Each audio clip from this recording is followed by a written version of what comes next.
안녕하세요. 후안사연입니다. 앞으로 재미, 감동, 사이다 사연 많이 가져올 테니 구독, 좋아요, 알림 설정 부탁드립니다. 감사합니다. 새벽 6시의 공기는 차갑다 못해 날카로웠습니다. 경기도 외곽의 고요한 아파트 단지, 모두가 깊은 잠에 빠져 있어야 할 그 시간에 지주 씨의 집 현관문에서는 불길한 기계음이 울려 퍼졌죠. 띠리릭, 띠리릭, 삐비빅. 예고도 없이 정적을 깨고 들어온 침입자는 다름 아닌 시어머니 박 여사였습니다. 지주 씨는 안방에서 그 소리를 듣는 순간 온몸의 털이 곤두서는 기분을 느꼈습니다. 평소에도 간섭이 심하긴 했지만 아들 내외가 자고 있을 새벽에 비밀번호를 누르고 들어오는 것은 상상도 못할 일이었으니까요. 지주 씨는 겉옷을 대충 걸치고 거실로 나갔습니다. 그곳엔 불도 켜지 않은 채 소파에 꼿꼿이 앉아 있는 박 여사의 실루엣이 보였습니다. 어머니, 이 새벽에 연락도 없이 여긴 어떻게 오셨어요? 비밀번호는 또 언제?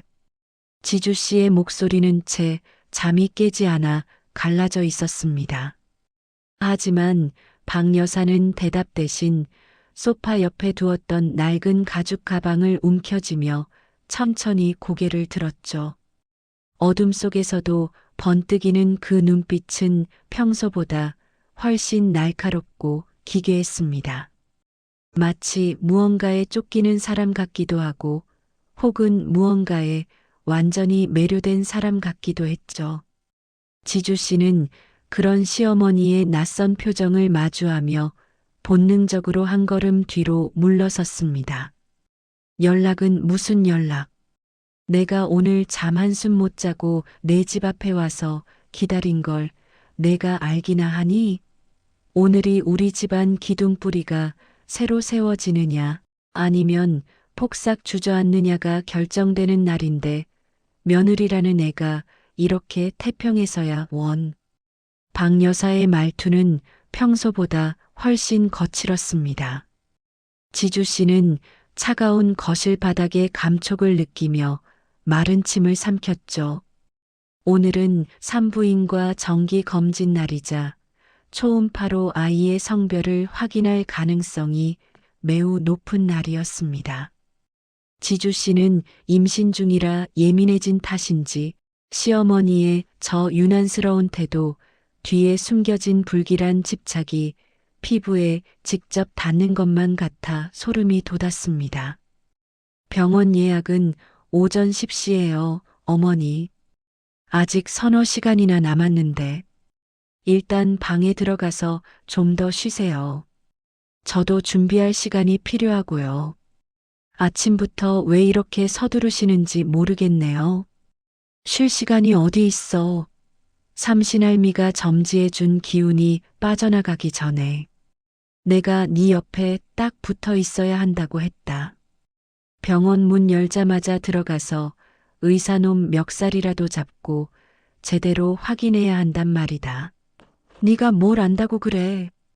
박 여사는 자리에서 벌떡 일어나 지주 씨에게 다가왔습니다.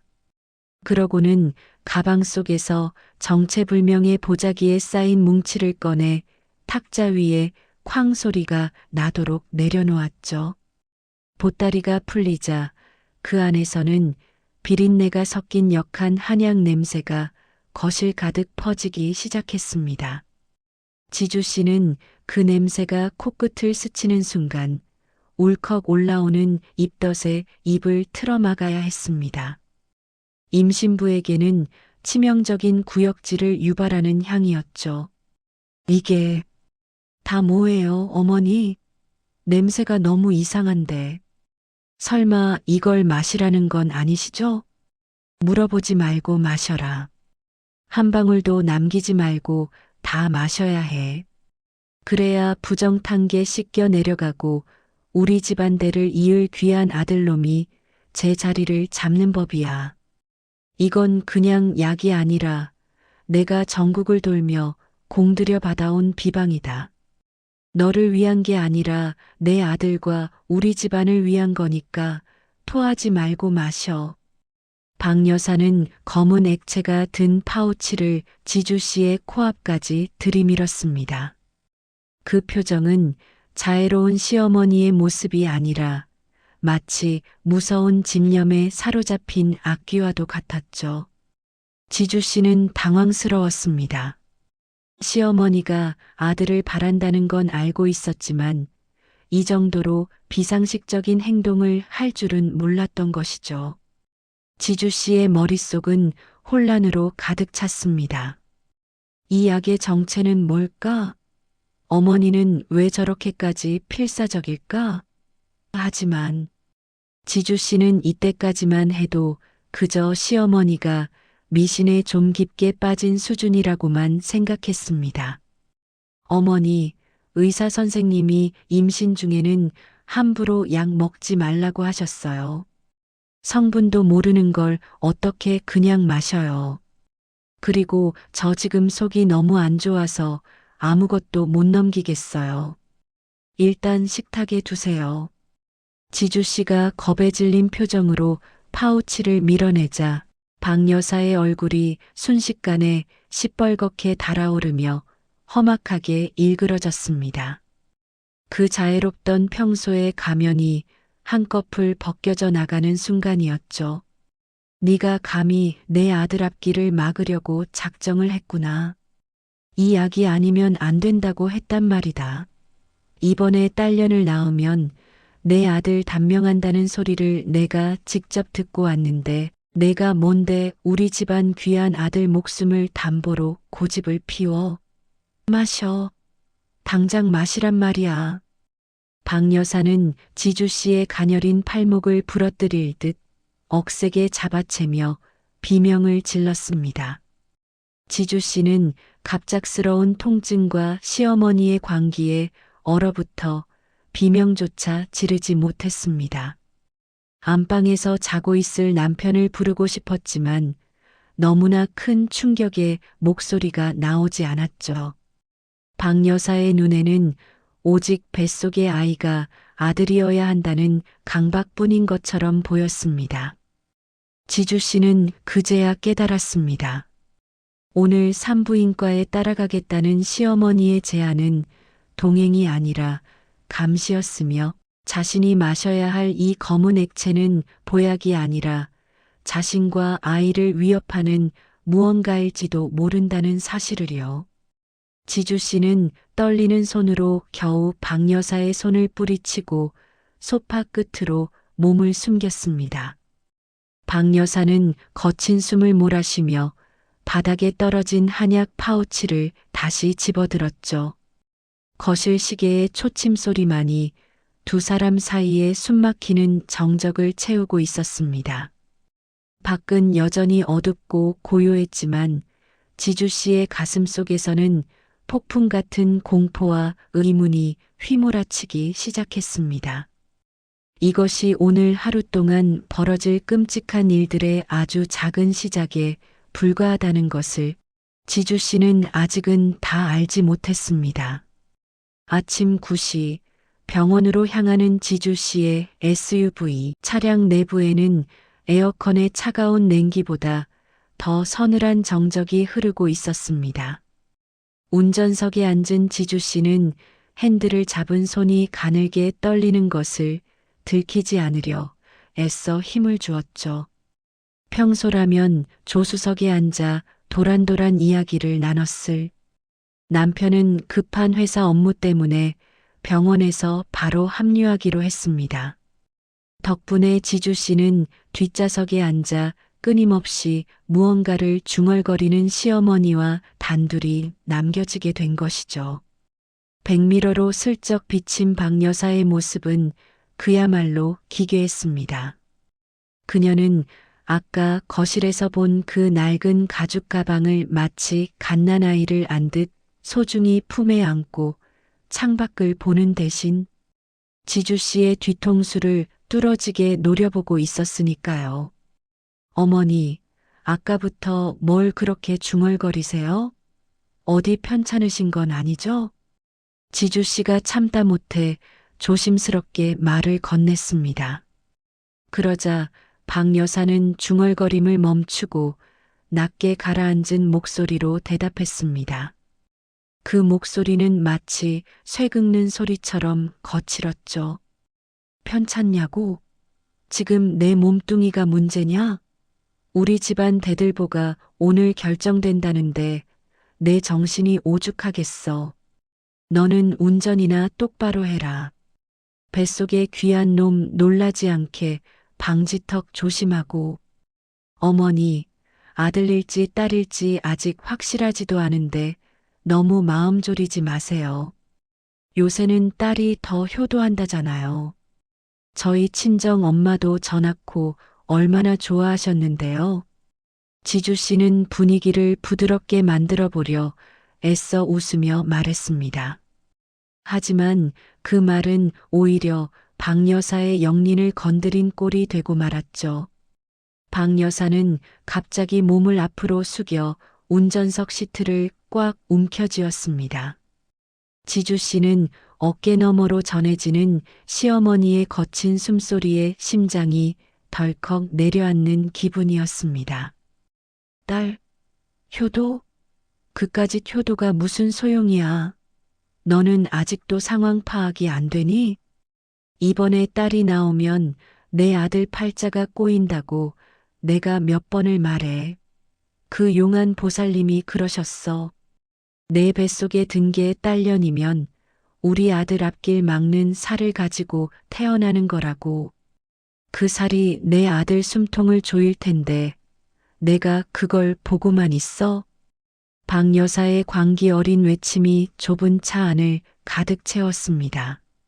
지주 씨는 소름이 끼쳐 핸들을 쥔 손에 땀이 배어 나왔죠.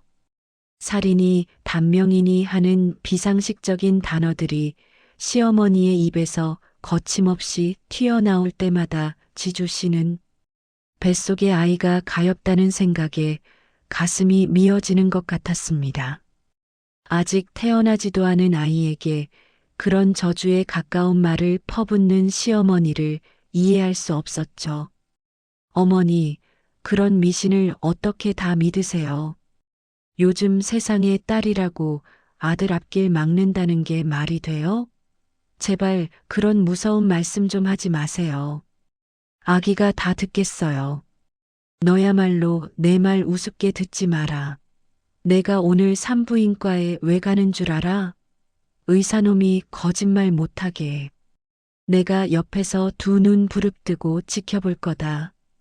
그리고 만약에 정말로 그 불길한 소리가 내 귀에 들리면 난 무슨 짓이든 할 테니까 그리 알아. 박 여사는 다시 뒤로 몸을 기대며 품에 안은 가방을 거칠게 뒤적였습니다. 지주 씨는 백미러를 통해 박 여사가 가방 안에서 작은 종이 뭉치와 함께 아까 거실에서 보았던 그 검은 액체가 든 파우치를 다시 꺼내는 것을 보았습니다. 그런데 이번에는 그 옆에 나탈 형태의 하얀 알약들이 든 병이 살짝 보였죠. 지주 씨는 눈을 의심했습니다. 임신부인 자신에게 먹이려던 한약 외에 또 다른 무언가를 준비해 온 것이 분명했습니다. 어머니, 가방 안에 그 약병은 뭐예요? 아까 본 한약 말고 또 뭐가 있나 봐요? 지주 씨의 물음에 박 여사는 소스라치게 놀라며 가방을 닫아버렸습니다. 그 당황한 기색이 역력한 모습에서 지주 씨는 단순한 미신 이상의 범죄적인 냄새를 맡았습니다. 불안감이 엄습했죠.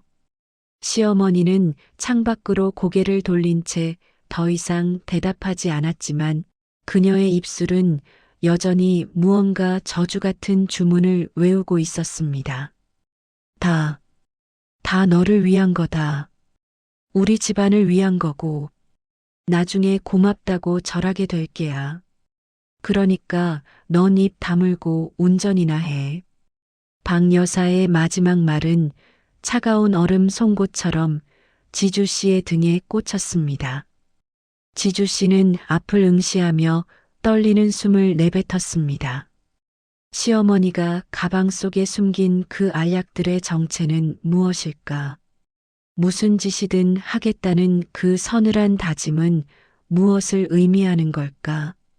지주 씨는 문득 차 안에 설치된 블랙박스가 제대로 작동하고 있는지 확인했습니다. 그리고 병원 주차장에 들어서는 순간 남편에게 짧은 메시지를 남겼죠. 어머니가 너무 이상해. 제발 빨리 와줘.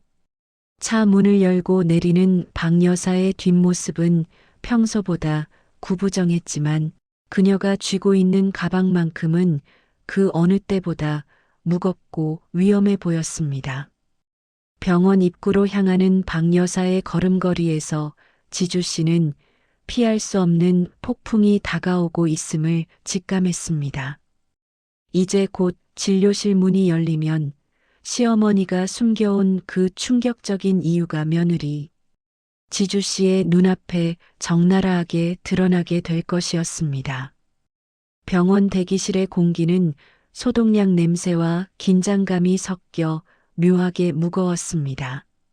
산부인과라는 곳이 본래 설렘과 두려움이 공존하는 장소라지만 지주 씨에게 오늘 이곳은 마치 사형 집행을 기다리는 대기소처럼 느껴졌죠. 오전 10시 진료실 앞 대기석은 이미 만석이었고 지주 씨는 구석진 자리에 겨우 시어머니 박 여사를 앉혔습니다. 박 여사는 자리에 앉자마자 가방을 무릎 위에 꽉 움켜쥐더니 주변에 앉은 임신부들을 마치 적을 살피듯 매서운 눈초리로 훑어보기 시작했습니다. 그 기괴한 시선에 지주 씨는 고개를 숙일 수밖에 없었죠. 어머니, 사람들이 쳐다봐요. 제발 가만히 좀 계세요. 남편도 거의 다 왔다고 하니까요. 지주 씨가 속삭이듯 말했지만 박 여사는 들은 척도 하지 않았습니다. 오히려 가방 안에서 낡은 염주를 꺼내 손가락 사이로 굴리기 시작했죠. 아들이다, 아들이다. 내 아들 살리려면 아들이어야 한다. 박 여사의 입술이 쉼없이 달싹이며 나직한 주문을 내뱉었습니다. 그 소리가 어찌나 소름 끼치는지 바로 옆에 앉아있던 다른 임신부가 당황스러운 표정으로 자리를 옮길 정도였죠. 지주 씨는 얼굴이 화끈거렸지만 동시에 차오르는 공포 때문에 손끝이 차갑게 식어가는 것을 느꼈습니다. 지주야, 너 똑똑히 들어라. 저 문 안으로 들어가면 의사놈이 뭐라고 하는지 한마디도 놓치지 말고 나한테 다 전해야 해. 아니, 내가 직접 들어갈 거다. 내가 눈으로 확인해야 내 마음이 놓이겠어. 박 여사는 진료실 문이 열릴 때마다 엉덩이를 들썩이며 일어날 기세였습니다. 지주 씨는 그런 시어머니의 소매를 붙잡으며 간절하게 만류했죠. 요즘 산부인과는 남편 외에는 보호자 동반을 엄격히 제한하는 경우가 많았으니까요. 하지만 박 여사의 고집은 벽처럼 단단했습니다. 그녀의 눈에는 오직 저 문 너머에서 확인될 성별이라는 결과감만이 존재했습니다. 마치 그 결과가 자신의 인생, 아니 아들의 목숨을 결정짓는 유일한 열쇠라고 믿는 사람처럼 보였죠. 어머니, 병원 규정이 있어요. 남편이랑만 들어가는 게 원칙이에요. 제가 들어가서 확인하고 바로 말씀드릴 테니까 여기서 기다려주세요. 제발요. 규정은 무슨 놈의 규정? 내 집안대를 잇는 천금 같은 손주 얼굴을 내가 보겠다는데. 누가 막아? 너 혹시 내가 들어가면 안 되는 이유라도 있는 거니? 설마 너도 그 보살 말처럼 불길한 계집년을 품고 있어서 나를 피하는 거야? 박 여사의 목소리가 커지자 대기실의 시선이 일제히 두 사람에게 꽂혔습니다. 지주 씨는 수치심에 눈물이 핑 돌았죠. 시어머니는 이제 주변의 눈조차 의식하지 않는 듯 했습니다. 박 여사는 다시 가방을 뒤적이더니 아까 그 검은 한약 파우치를 슬쩍 꺼내 지주 씨의 무릎 위에 올려두었습니다. 그 손길은 투박하면서도 강압적이었습니다. 들어가기 전에 이거 마시고 들어가. 그래야 안에서 아들로 바뀔 기운이라도 생기는 거야. 내가 어젯밤에 정성 들여 부적 태운 물까지 섞었으니까 묻지 말고 마셔. 지주 씨는 무릎 위에 파우치를 내려다보며 소름이 돋았습니다. 부적 태운 물이라니요. 21세기에 믿기 힘든 광경이었지만 시어머니의 눈은 진심이었습니다.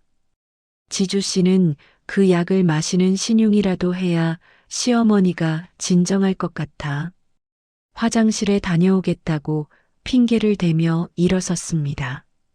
하지만 화장실 칸 안에 들어가 파우치를 뜯는 순간 비린내와 함께 섞인 독한 화학약품 냄새가 코를 찔렀습니다. 지주 씨는 본능적으로 느꼈습니다. 이것은 단순히 미신에 찌든 약이 아니라 무언가 잘못된 성분이 들어있을지도 모른다는 의심이었죠. 지주 씨는 약을 변기에 쏟아버리고 파우치만 챙겨 밖으로 나왔습니다. 그때였습니다.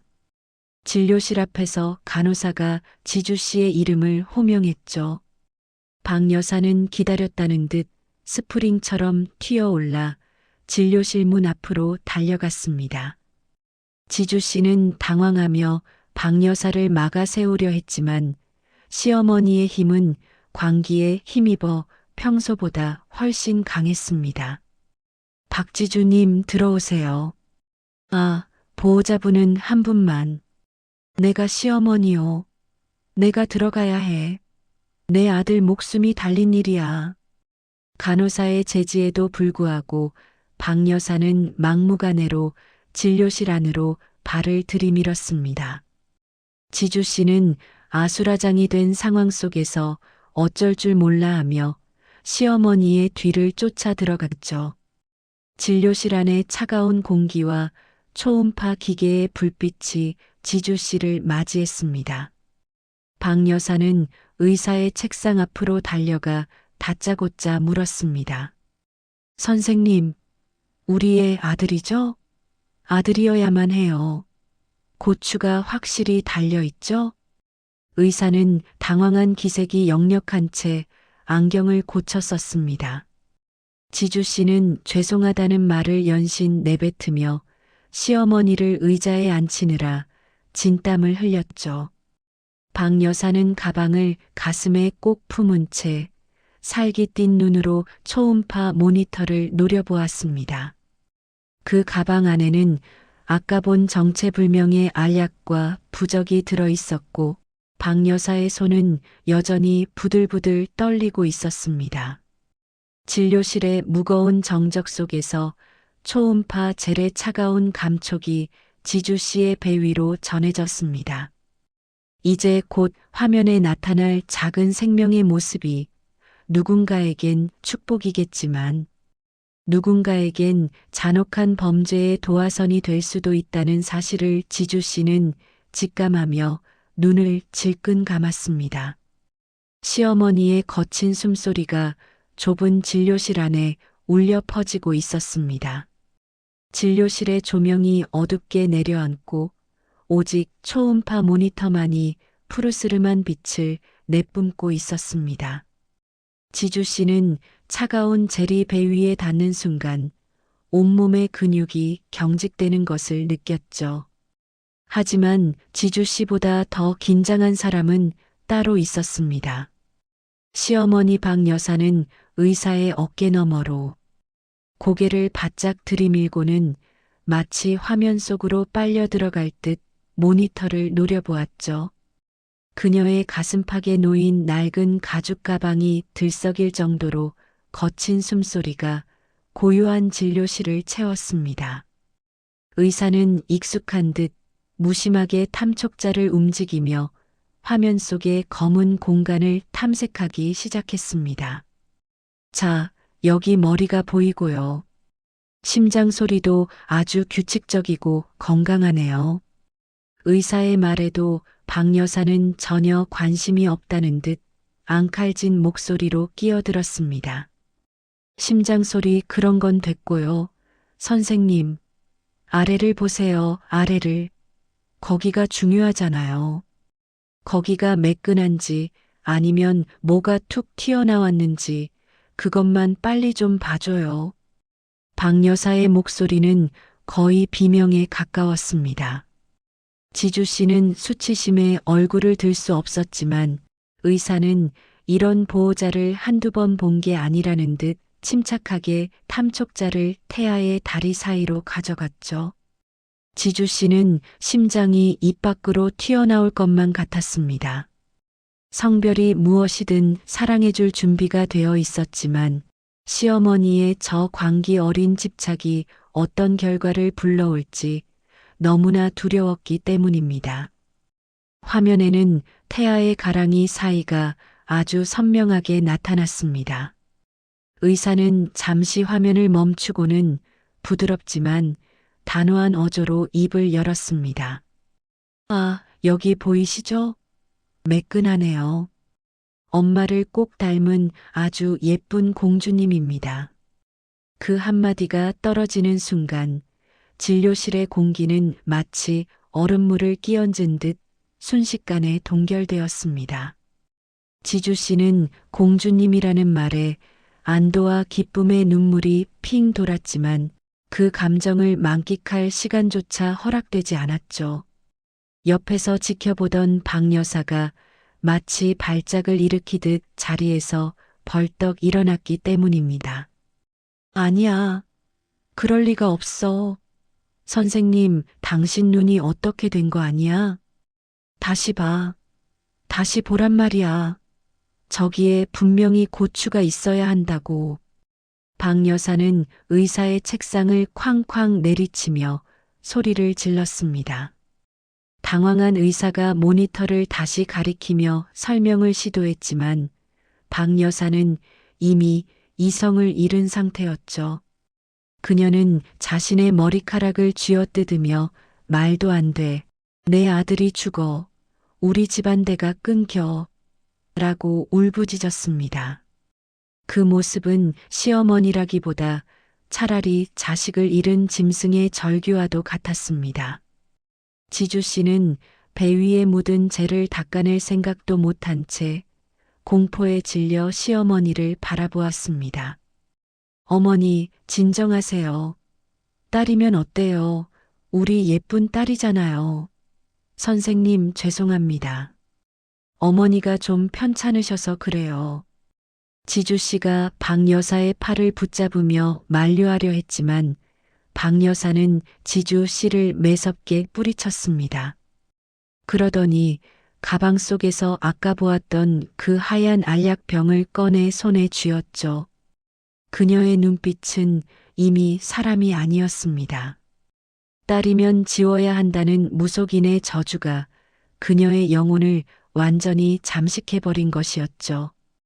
박 여사는 지주 씨의 배를 가리키며 증오 섞인 저주를 퍼부었습니다. 이게 다 저 불길한 계집년 때문이야.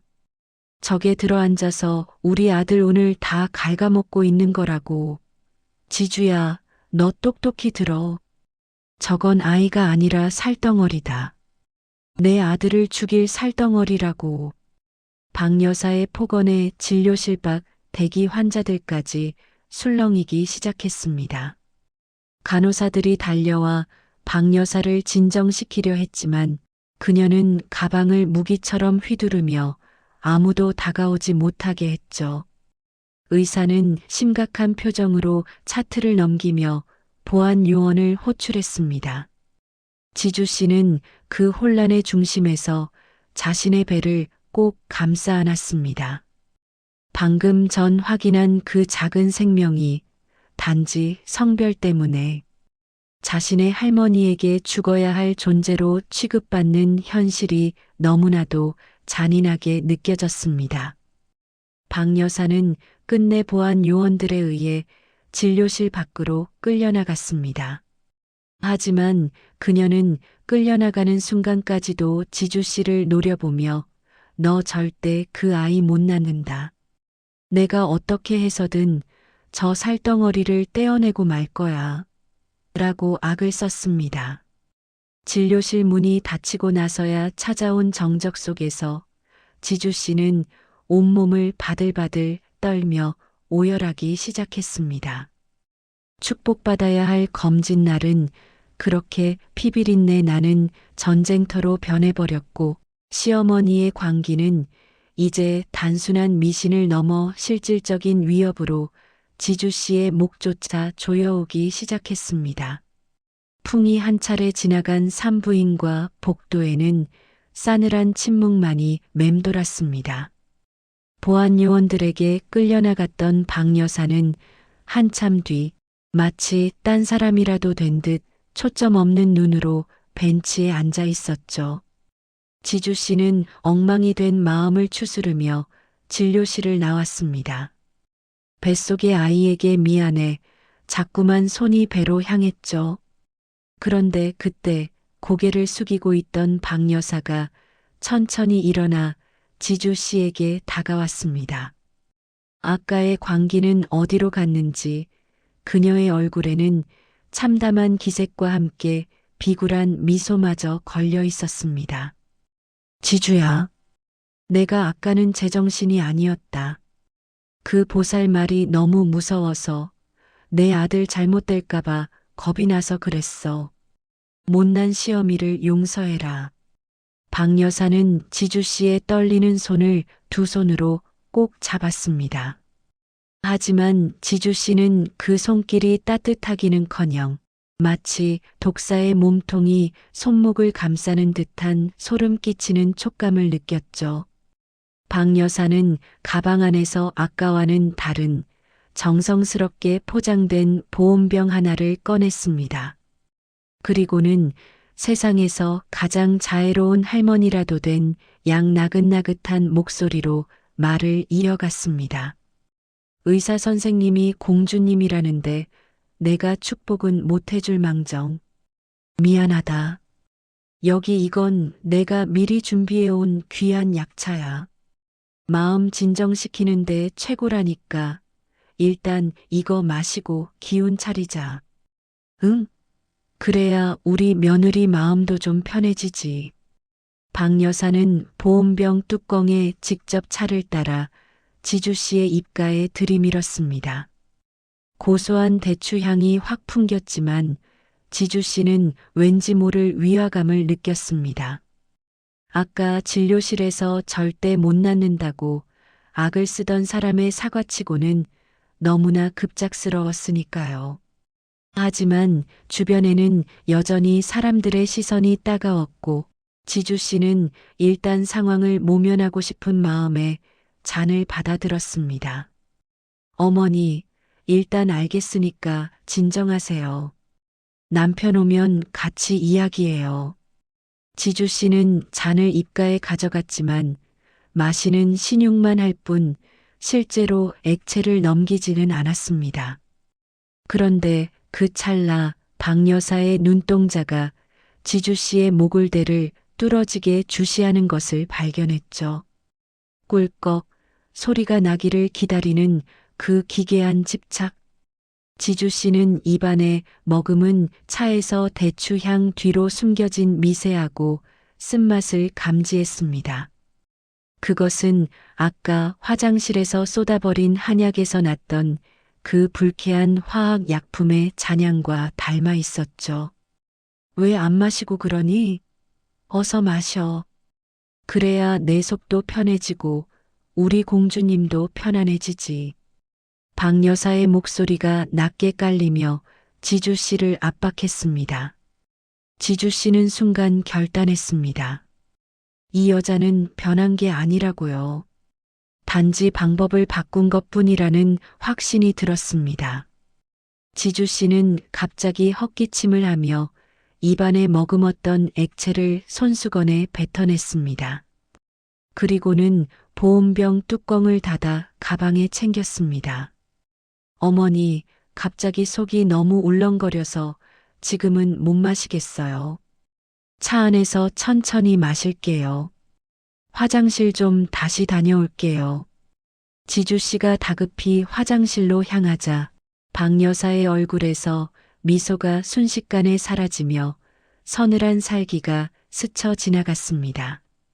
지주 씨는 화장실 칸 안에 들어가 문을 잠그고 나서야 참았던 숨을 몰아쉬었습니다.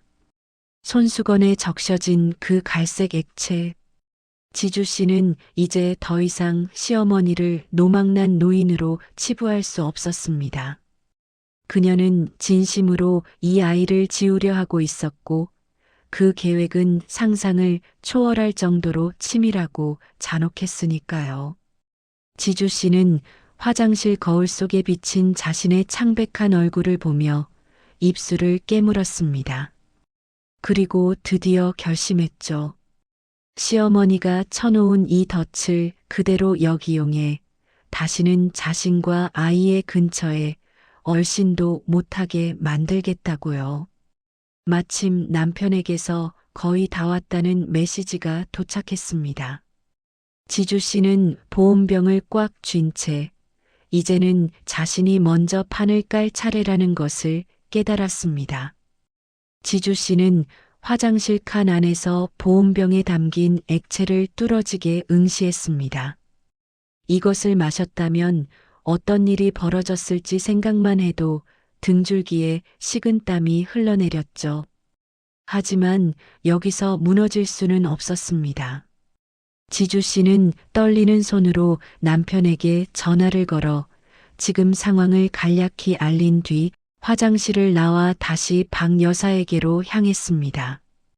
박 여사는 지주 씨가 나오자마자 마치 먹잇감을 기다리던 맹수처럼 눈을 번뜩이며 물었죠. 지주야, 다 마셨니? 속은 좀 어때? 이제 좀 가라앉는 것 같지? 박 여사의 목소리에는 기대감이 서려 있었습니다. 지주 씨는 짐짓 창백해진 안색으로 배를 움켜쥐며 힘겹게 대답했습니다. 네, 어머니. 말씀하신 대로 다 마셨어요. 그런데 이상하게 갑자기 배가 좀 꼬이는 것 같아요. 지주 씨의 연기는 박 여사의 눈을 속이기에 충분했습니다. 박 여사는 당황한 척 지주 씨를 부축했지만 그녀의 입가에는 억누를 수 없는 비열한 미소가 번지고 있었죠. 어이구, 그게 기운이 도느라 그런 거다. 조금만 참으면 괜찮아질 거야. 저기 구석진 데 가서 좀 앉아있자꾸나. 박 여사는 지주 씨를 데리고 병원 뒷문의 한적한 비상구 근처로 향했습니다.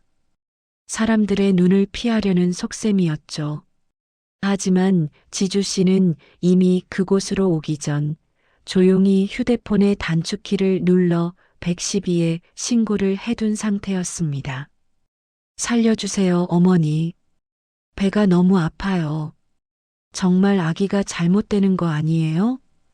지주 씨가 바닥에 주저앉으며 신음하자 박 여사는 주변에 사람이 없는 것을 확인하고는 본색을 드러냈습니다. 잘못되긴 뭐가 잘못돼. 다 내 팔자 고쳐주려는 거다. 그 약이 들어가야 저 살덩어리가 떨어져 나가고 그래야 내 아들이 산다고 했어. 조금만 더 아프면 끝날 거니까 엄살 피우지 마라. 박 여사는 지주 씨의 어깨를 짓누르며 서늘한 목소리로 속삭였습니다.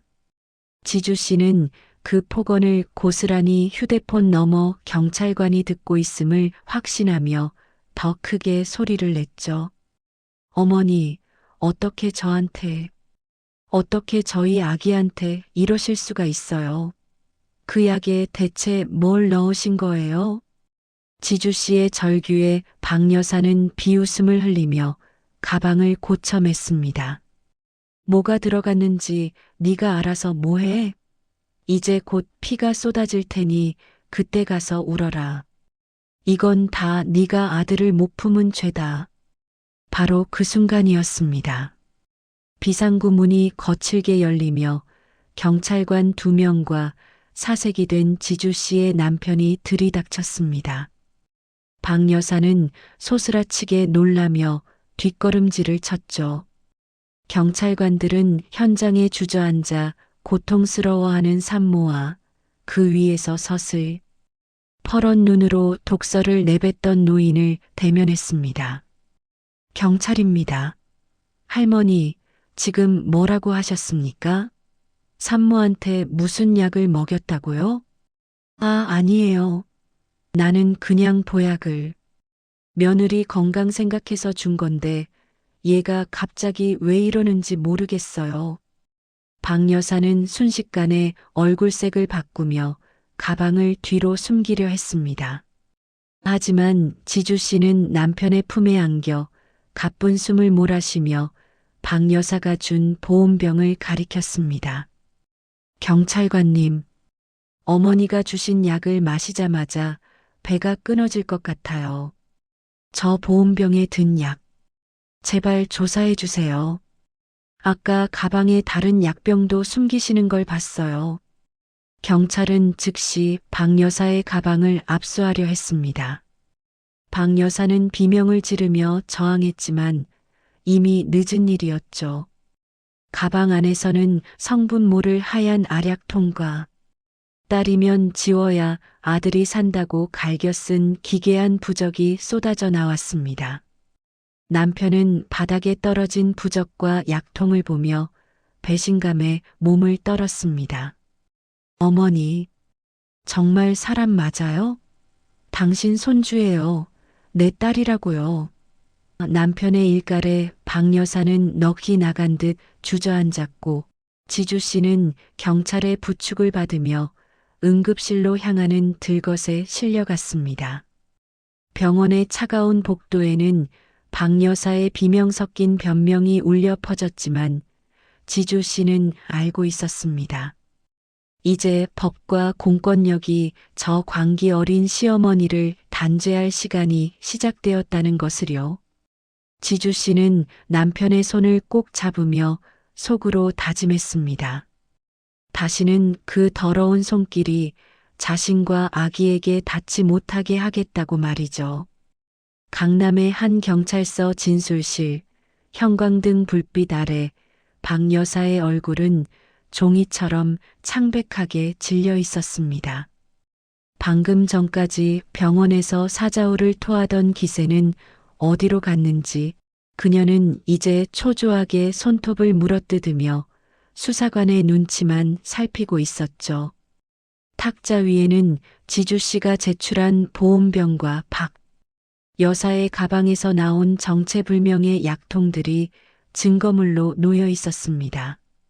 수사관은 미간을 찌푸린 채 국과수로부터 넘어온 간이 검사 결과를 훑어보았죠. 할머니, 여기 이 알약들 말입니다. 이거 약국에서 파는 것도 아니고 해외 직구로 몰래 들여온 유산 유도제 성분이라는데요. 이걸 보약이라 속이고 임신한 며느리한테 먹이려 하셨어요? 수사관의 낮은 목소리가 취조실의 공기를 무겁게 짓눌렀습니다. 박 여사는 소스라치게 놀라며 손사래를 쳤죠. 아니에요. 나는 몰랐어. 그저 그 보살님이 우리 집안 액막이 해준다고 주신 거야. 며느리 몸 상하는 약인 줄 알았으면 내가 왜 줬겠어. 박 여사는 끝까지 무속인 탓을 하며 발뺌을 하려 했습니다.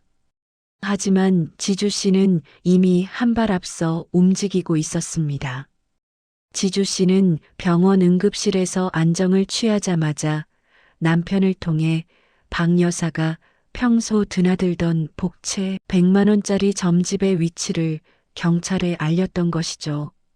잠시 후 진술실 문이 열리고 화려한 한복 대신 초라한 평상복 차림의 중년 여성이 수사관의 손에 이끌려 들어왔습니다. 바로 박 여사가 맹신하던 그 무속인이었죠. 무속인은 박 여사를 보자마자 안색을 싹 바꾸더니 독설을 내뱉었습니다. 아이고, 이 할망구야. 내가 언제 사람을 죽이는 약을 먹이라고 했어? 나는 그냥 앵마기 부적이나 써준 거지. 당신이 어디서 그런 독한 약을 구해왔는지 나는 꿈에도 몰랐네.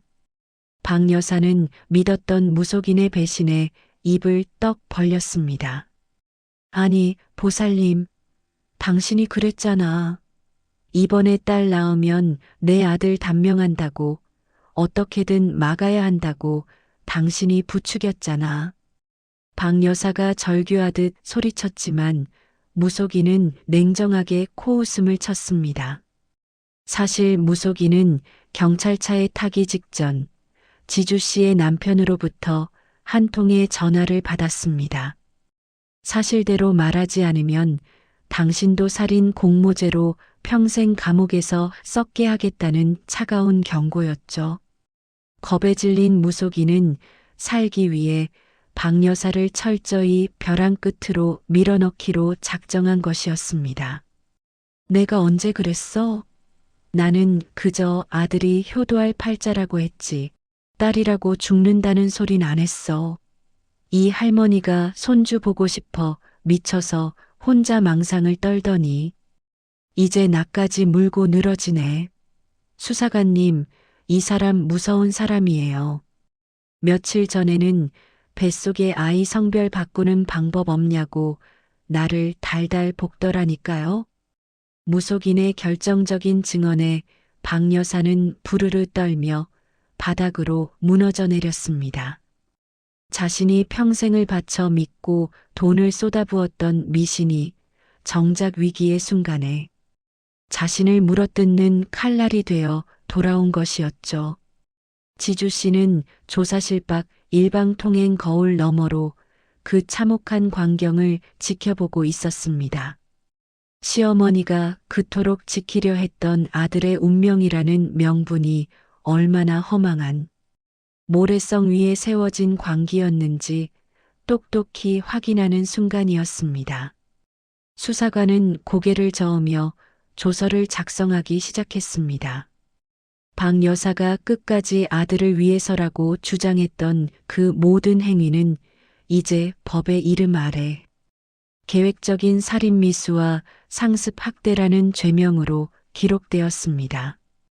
지주 씨는 남편의 어깨에 기대어 깊은 한숨을 내쉬었습니다.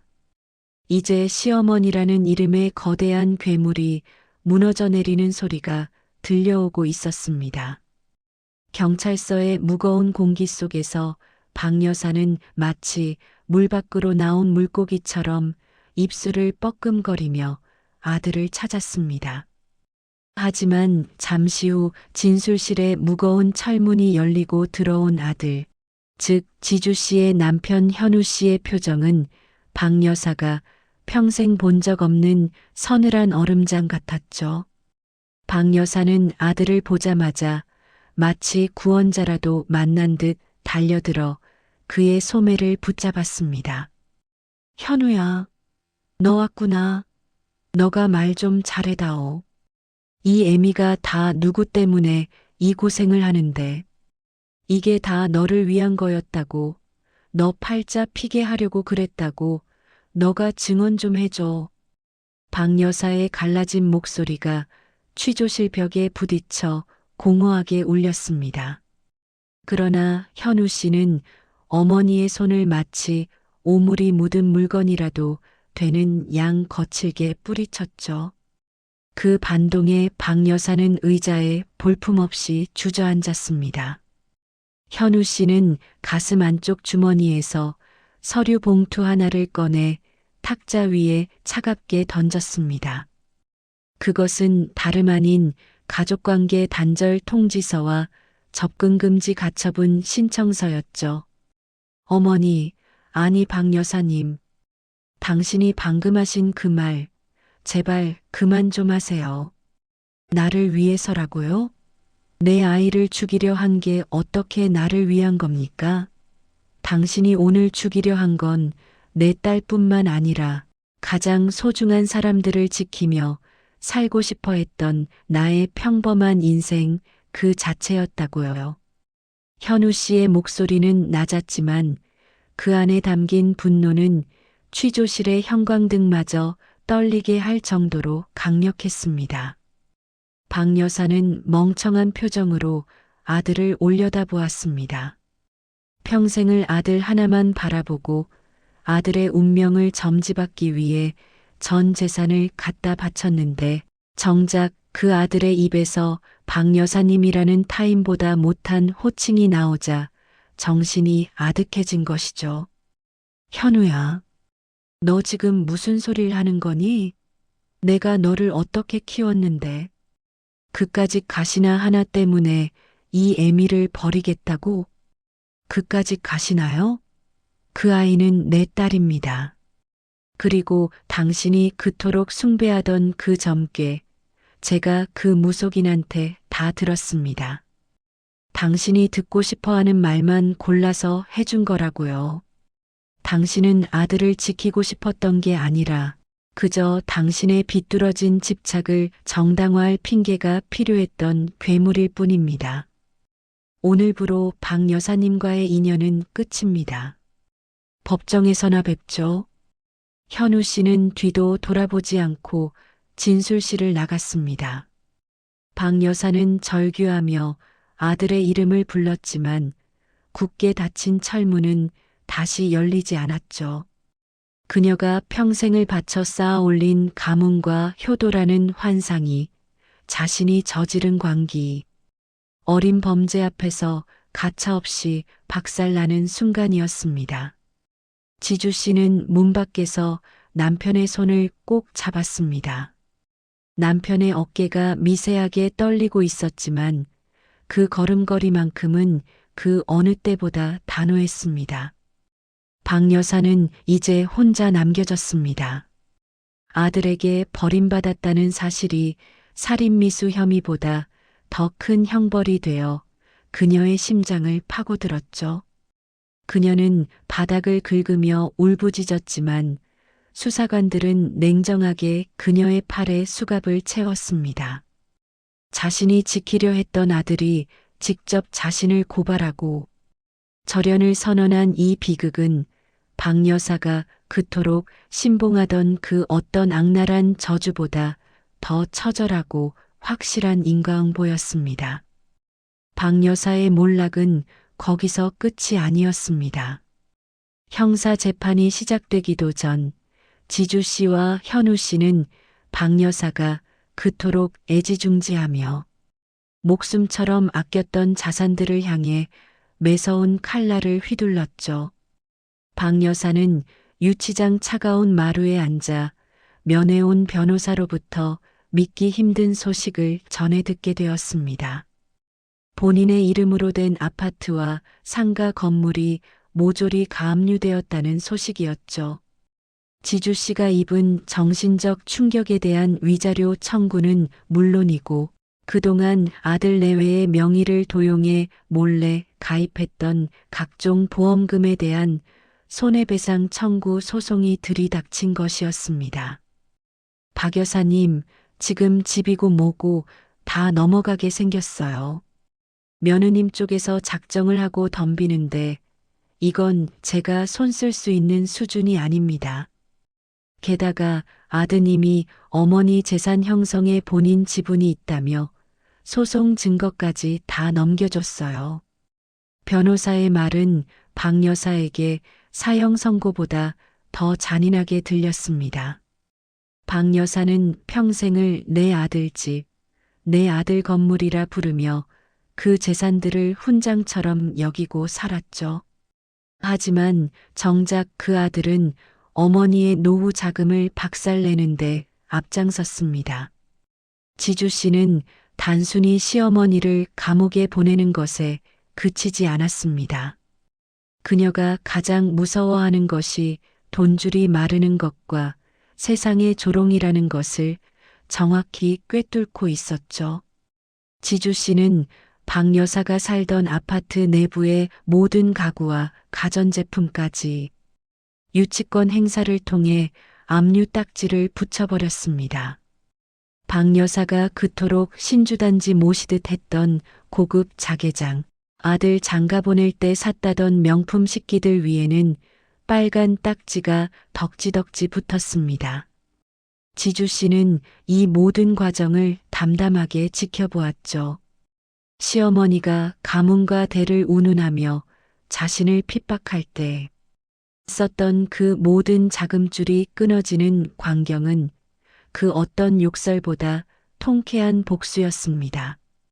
박 여사는 감옥 안에서 본인의 집이 경매로 넘어가고 집안의 물건들이 하나둘 뜯겨나간다는 소식을 들으며 피눈물을 흘렸습니다. 내 집, 내 아파트, 내가 어떻게 모은 건데 지주 2년이 감히 내 재산에 손을 대? 박 여사는 벽을 치며 울부짖었지만 교도관의 차가운 눈총만 돌아올 뿐이었죠. 더욱 소름 끼치는 것은 지주 씨가 박 여사의 아파트를 경매로 넘기며 그 집이 살인미수 사건이 일어날 뻔한 불길한 집이라는 소문을 은밀히 퍼뜨렸다는 사실입니다.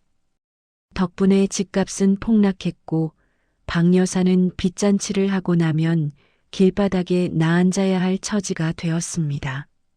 평생 남의 눈을 의식하며 귀부인 행세를 하던 박 여사에게 범죄자 할머니라는 낙인과 함께 찾아온 빈털터리 신세는 그야말로 살아있는 지옥이었죠.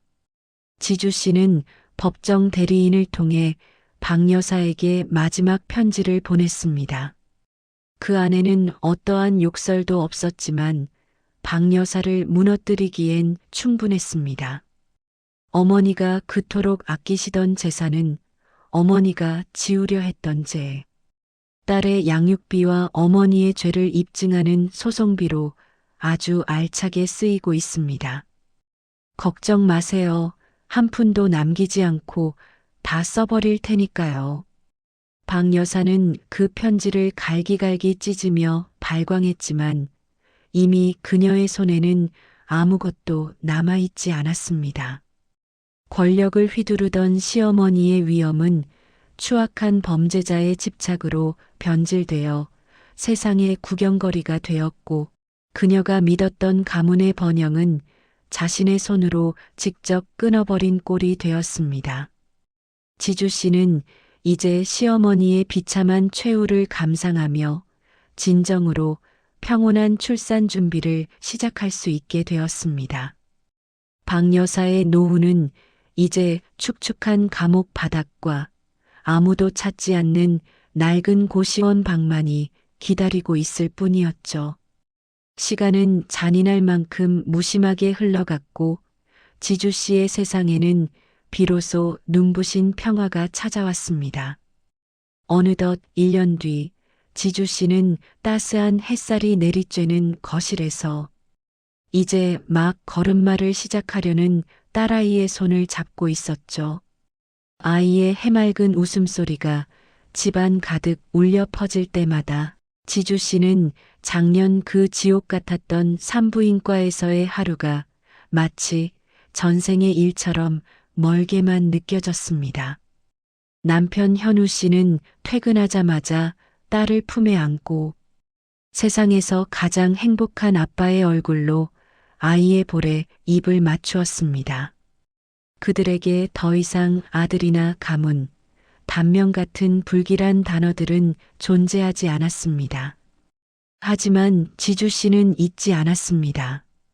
시어머니가 지키려 했던 그 모든 비정상적인 것들이 어떻게 부서졌는지를요. 박 여사가 살던 아파트는 결국 경매로 넘어가 모르는 사람들의 손에 팔렸고 지주 씨는 그 과정에서 단 한 푼의 가구조차 남겨두지 않았습니다.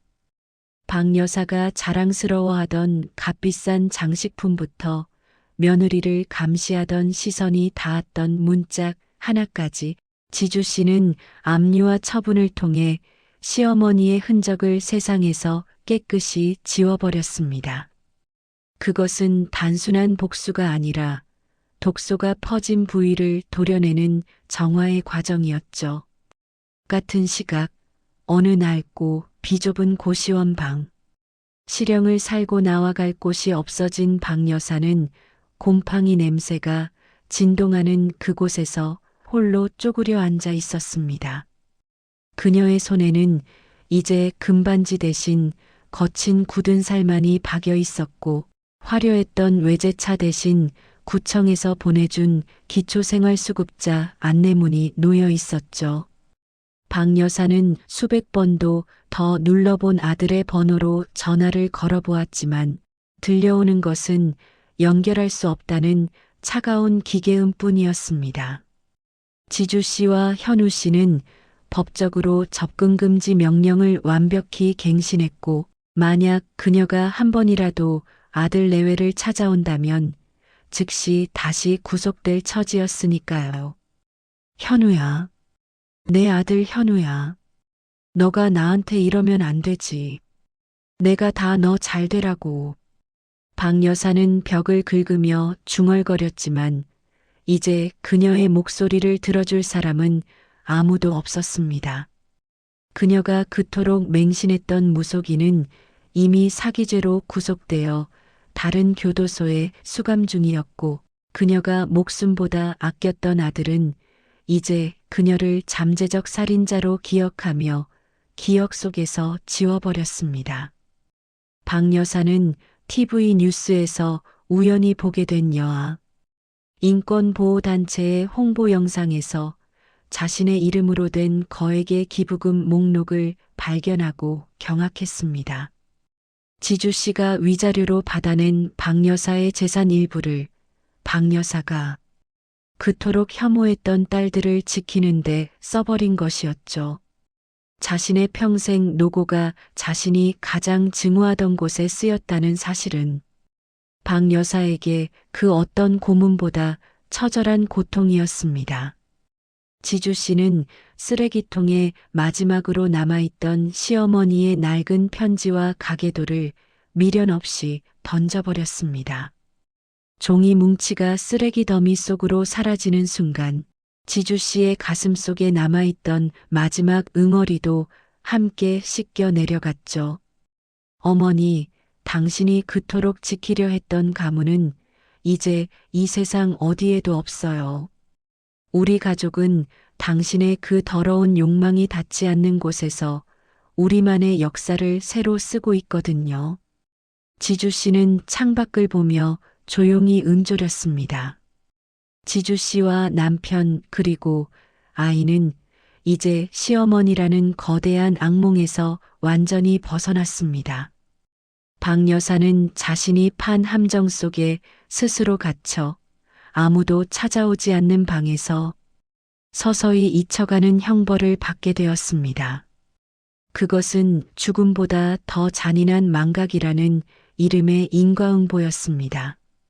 딸아이의 자지러지는 웃음소리가 다시 한번 거실을 채웠고 지주 씨는 아이를 품에 꼭 안으며 생각했습니다. 진정한 대를 잇는다는 것은 핏줄의 강요가 아니라 사랑과 존중을 대물림하는 것이라는 사실을요. 비극으로 시작된 이야기는 그렇게 완벽하고도 찬란한 승리로 막을 내렸습니다.